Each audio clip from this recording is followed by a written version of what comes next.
నా main thing ఏమంటున్నానంటే నమ్మకం అనేది లేకపోతే మనిషి బతకలేడు. దెన్ ఎంత స్ట్రాంగ్గా నమ్ముతాం అనేది సెకండ్ పాయింట్. ఇప్పుడు for example I always believe Muslims belief is much more stronger then Hindus. దానికి కారణం ఏంటంటే ఐడల్ లేదు అక్కడ. మనం ఏంటి 3 కోట్ల దేవుళ్ళు ఉంటారు, వినాయకుళ్ళే 100 మంది ఉంటారు, 100 టైప్స్ ఉంటాయి, ఇంకో దేవత ఏదో ఇన్ని టైప్స్ ఉంటాయి, యాదగిరి నరసింహస్వామి, తిరుపతి, ఇది అది. ఇంత మీరు డైవర్షన్ అయినప్పుడు ఒక ఎక్స్ట్రీమ్లీ ఫోకస్డ్ బిలీఫ్ ఉండడం అనేది చాలా కష్టం. అవును, you know. Whereas in Islam because మీకు తెలీదు, ఒక అన్నోన్ ఎంటిటీ, ఇన్విజిబుల్ ఎంటిటీ. అంటే ఇప్పుడు మీరు సినిమాలో, పాత సినిమాల్లో విలన్ కనిపించకుండా ఒకటి వాయిస్ వస్తూ ఉంటుంది చూడండి, అది అంటే మన ఇమాజినేషన్లో పెరుగుతూ ఉంటుంది. అది ఒక డెఫినెట్ విజువల్ ఉంటే అది రాదు, you know. So I'm talking release only one aspect. అలా ఒక పొలిటికల్ పార్టీ ఉంటుంది, లేకపోతే ఒక పార్టీ లీడర్ ఉంటాడు. హిట్లర్ ఉంటాడు ఫర్ ఎగ్జాంపుల్. హిట్లర్ జర్మనీని వరల్డ్ నెంబర్ 1 కంట్రీ చేస్తాడు అని జర్మన్స్ నమ్మారు. రైట్. ఎందుకు నమ్మారు? అతను చెప్పిన మాటల్లో ఉన్న ఒక ఇంటెన్సిటీ కానీ, ఒక లాజిక్ కానీ, ఏదో కానీ అది నమ్మారు. And they gave him the mandate to do anything for them. అది ఎప్పుడు రాగానే సెకండ్ వరల్డ్ వార్ రిజల్ట్ వచ్చాక తెలిసింది. అవును. అప్పుడు మనం అనుకుంటాం అందరు పిచ్చినా కూడా హిట్లర్ నమ్మేసి ఓట్లు వేస్తారు, ఆడికి నాజీ పార్టీ ఇచ్చారు. అప్పుడు ఆల్మోస్ట్ వాళ్ళు కూడా మూఢనమ్మకాల కేటగిరీ వస్తారు ఆ particular time, because of the mayhem which happen, you know. So ఈ మూఢనమ్మకం అనేది ఇప్పుడు నేను మా మదర్ సిస్టర్ దగ్గర అంత కలవలేదు అనుకోండి సపోజ్, నాకు డెఫినెట్గా మదర్ సిస్టర్ మూఢనమ్మకాలు ఉన్నవాళ్ళు నాకు అనిపిస్తుంది. ఎందుకంటే నేను నమ్మటానికి ఇష్టపడలేదు కాబట్టి. ఇప్పుడు ఎవరో చిన్న ఫెయిర్ ఇనఫ్ అంటే అంటే జస్ట్ నేను డిగ్రీ చెప్తున్నాను. అంటే మూఢనమ్మకం అంటే డెఫినెట్గా ఎవరు చచ్చిపోవాలి, చావాలి అనేది కాదు. అబ్సల్యూట్ జీరో బేసిస్ ఉండకుండా, అంటే ఇప్పుడు వాళ్ళకి ఏం అవ్వలేదు, నమ్మినా నమ్మకపోయినా వాళ్ళకి పోయేది ఏం లేదు ఆ పర్టికులర్ టైంలో. బట్ దట్స్ అగైన్ డిగ్రీ అంటున్నా, ఎక్స్ట్రీమ్ డిగ్రీలో it will be in this. మీరే 2 కేటగిరీలు ఇచ్చారు. సూడో సైంటిఫిక్ విచ్ ఇస్ మూఢనమ్మకం, supernatural which cannot be explained. Pseudo science ఏంటంటే ఇప్పుడు ఫర్ ఎగ్జాంపుల్ పసుపు పెడతారు మన గడపలకి. పసుపు పెడితే ఏదో మంచి జరుగుతుంది అంటే అప్పుడు ఏమంటారు వాళ్ళు, లేదు సైన్స్లో ఇది ఉంది, పసుపులో ఇది ఉంది అని చెప్తారు. కానీ అది అర్థమై పెట్టట్లే. మీరు మీ చిన్నప్పుడు మీ తాతయ్యో అమ్మమ్మ చెప్పారు, తర్వాత మీ అమ్మ నాన్న చెప్పారు అని ఒక బ్లైండ్గా మీరు ఫాలో అవుతా చేస్తారు. కానీ పసుపు పెడితే శుభకార్యం జరుగుతుంది అన్న నమ్మకంతో మీరు చేస్తారు. కానీ పసుపులో ఇది ఉంది కాబట్టి అప్పుడు ఏమంటాం, పసుపు తీసేసి అది యాక్చువల్గా ఒక బాటిల్ వచ్చింది అనుకోండి మెడిసిన్ లాగా, పసుపు బదులు అది పెట్టమని ఎవరు పెడతారు చూస్తాను. See, that has an aspect, there's a decoratory aspect, there is something, always people try to give multiple things for you to believe in something. Right. Okati rendu undavu. Always there will be multiple factors to influence you. These extreme degrees lo, all moodanamakalu might not result in death. Yeah? ఈ belief system lo most unbelievable things will start slowly going into the moodanamakalu category. Yeah. మీరెందుకు అంత ఇన్నోవేటివ్గా ఎప్పుడు ఏదో కొత్తదనం వెతికే వ్యక్తి, ఈ ప్రపంచానికి మించి వేరే ఒకటి ఉంది లేకపోతే ఏదో ఒక శక్తి శాసిస్తుంది, what is the secret code of life అని క్రాక్ చేసే ప్రయత్నం చేయలేదు? మీకు ఇక్కడే ఎంటర్టైన్మెంట్ సరిపోతుందా? You didn't feel the need to do that ever? See, I feel, one of the greatest lines I heard in my life, Socrates said, the only thing I know is nothing. You know, it sounds very defeatist. Kind of point ఏంటంటే, the more you think about it, you will realize the futility of trying to understand.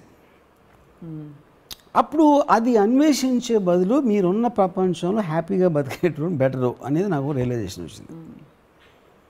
ఎందుకంటే ఇప్పుడు if you look at some of the aspects, మీరు outer limit, inner limit చెప్తాను. ఒకటి the universe అనేది దాని size aspect తీసుకుంటే, అంటే it is beyond our imagination. It's not about trillions of miles, it's not trillions of light years. End అనేది ఉండకుండా ఏదన్నా ఎలా ఉంటుంది అసలు మనకు అర్థం కూడా అవుతుంది. కరెక్ట్. మనకేంటి ఇప్పుడు రూమ్ ఉంది, రూమ్కి సీలింగ్ ఉంది, ఈ బిల్డింగ్కి పర్ ఫ్లోర్ ఉంది, దాని తర్వాత ఆకాశం ఉంది, ఆకాశం తర్వాత స్ట్రాటోస్ఫియర్ ఏదో ఉంది, దాని తర్వాత ఏదో ఉంది, ఎక్కడో ఒక చోట ఎండ్ అవ్వాలి కదా. ఒకవేళ ఎండ్ అయితే దాని తర్వాత ఏముంటుంది? రైట్.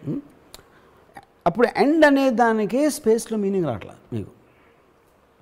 ఎందుకని ఎండ్ అని చెప్తే ఎండ్ తర్వాత ఏముందని అడగాలి. అవును. ఎండ్ తర్వాత ఇంకేమన్నా ఉంటే ఎండ్ అవనట్టే కదా. అంతే, కరెక్టే కదా. అది ఒక పాయింట్. దాని తర్వాత మీరు దాంట్లో మన కంటికి కనిపించిన ఒక ఆటమ్ తీసుకుంటే, atom is replicating again the entire universe. So ఇప్పుడు ఇదంతా ఎవడు కూర్చొని చేశాడు? ఏ శక్తి చేసింది? బ్రహ్మదేవుడు చేశాడా? యాదగిరి నరసింహస్వామి చేశాడా? జీసస్ చేశాడా? ఎవరు చేశాడో తెలియదు ఒకవేళ ఉంటే. బట్ మీరు వీళ్ళ పేర్లు చెప్పకపోయినా ఏదో జరిగి ఉండాలా, ఎవరో చేసి ఉండాలా అనేది మనకున్న మేధాశక్తికి ఉన్న లిమిటేషన్తో దాన్ని మించి మనం ఆలోచించలేం. దాన్ని ఒకవేళ మీరు దాన్ని గాడ్ అని పేరు పెట్టినా ఒకవేళ, so there has to be an origin of this entire process somewhere.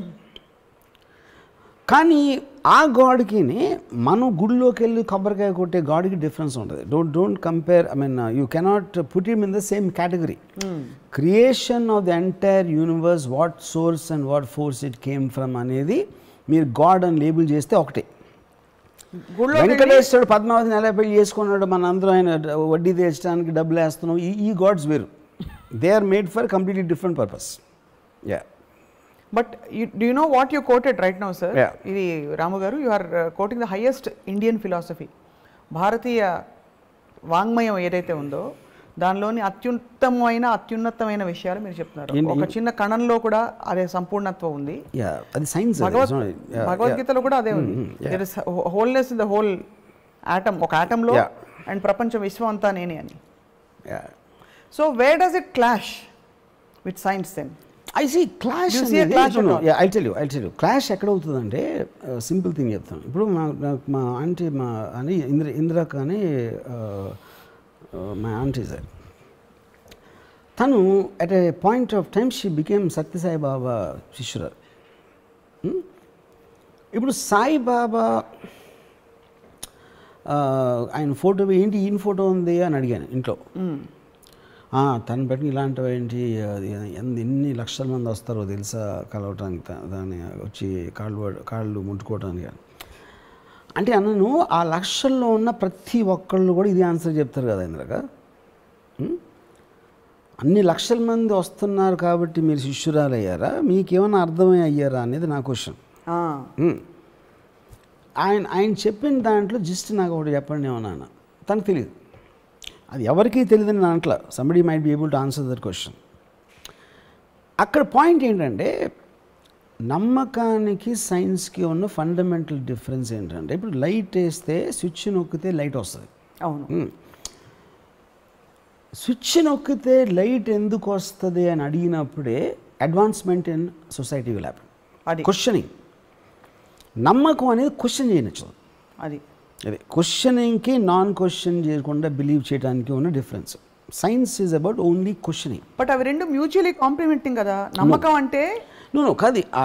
నమ్మకం అనేది నేను చెప్తున్నా ఇందాక, ఫర్ ఎగ్జాంపుల్ లైట్ వేస్తే స్విచ్ అన్నారు మీరు.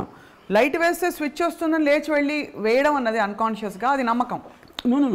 అది స్విచ్ వేస్తే ఎలా వస్తుంది అన్నది science. Maybe that okay, forget light. ఒక మెరుపు వస్తుంది, మెరుపు వచ్చింది, దేవుడు ఆగ్రహించాడు, ఉరుములు మురుగుతున్నాడు, మెరుస్తున్నాడు అని ఏదో ఆ టైంలో ఏదో I'm sure that somebody think లేదు, భయపడిపోయారు అది వస్తున్నప్పుడు. నేచర్ ఈజ్ షోయింగ్ యాంగర్ అని. అసలు లైటింగ్ ఎందుకు వస్తుంది ఇన్ టర్మ్స్ ఆఫ్ దాన్ని స్టడీ చేసి, ఎలక్ట్రికల్లీ చార్జ్ పార్టికల్స్ ఇది మొత్తానికి విండ్ వెలాసిటీస్ అయ్యా మొత్తం ఇవన్నీ పెట్టుకుని ఫైనల్గా ఒక పర్టికులర్ టైంలో the understood the phenomena what happens in a Storm. Right. Okay, దానికి కౌంటర్గా దాన్ని ఎలా యూజ్ చేయాలి, ఎలా ఆపొచ్చు, ఎలా వార్నింగ్ ఇవ్వచ్చు, ఇలాంటి రకరకాల గ్యాడ్జెట్స్ వస్తాయి, ఇవి వస్తాయి. So I'm giving an example of the man of a mind who constantly questions a belief system. Majority ఏమో బిలీఫ్ సిస్టంలో ఉండిపోతారు.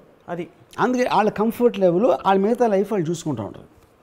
Few people will constantly question the belief. Question చేసినప్పుడే మీకు దాంట్లో ఎగ్జిస్టింగ్ దాంట్లో ఉన్న ఫాల్ట్ తెలుస్తుంది, దాన్ని ఇంకా బెటర్గా ఎలా చేయాలో తెలుస్తుంది, ఎలా అప్లై చేయాలో తెలుస్తుంది. రైట్. యా. సో ఇప్పుడు లైట్ స్విచ్, లైట్ బల్బు ఎవడు కనిపెట్టాడు? ఫస్ట్ ఆ ఫినామినాన్ స్టడీ చేశాడు. దాని నుంచి ఎలక్ట్రికల్ ఆస్పెక్ట్ ఏంటనేది ఎలా పనిచేస్తుంది, దాన్ని ఎలా హార్నెస్ చేయాలి, హార్నెస్ చేసినప్పుడు మన ఇంట్లో చీకట్లో ఉన్నప్పుడు బల్బు వెలుగుతుంది, ఆ బల్బుని వెలిగించడానికి వైర్ ఉంటుంది, దాని తర్వాత స్విచ్ కనిపించడం, ఇవన్నీ వచ్చినాయి నమ్మకం నుంచి కాదు, కాన్స్టెంట్ క్వశ్చనింగ్ నుంచి వచ్చినాయి.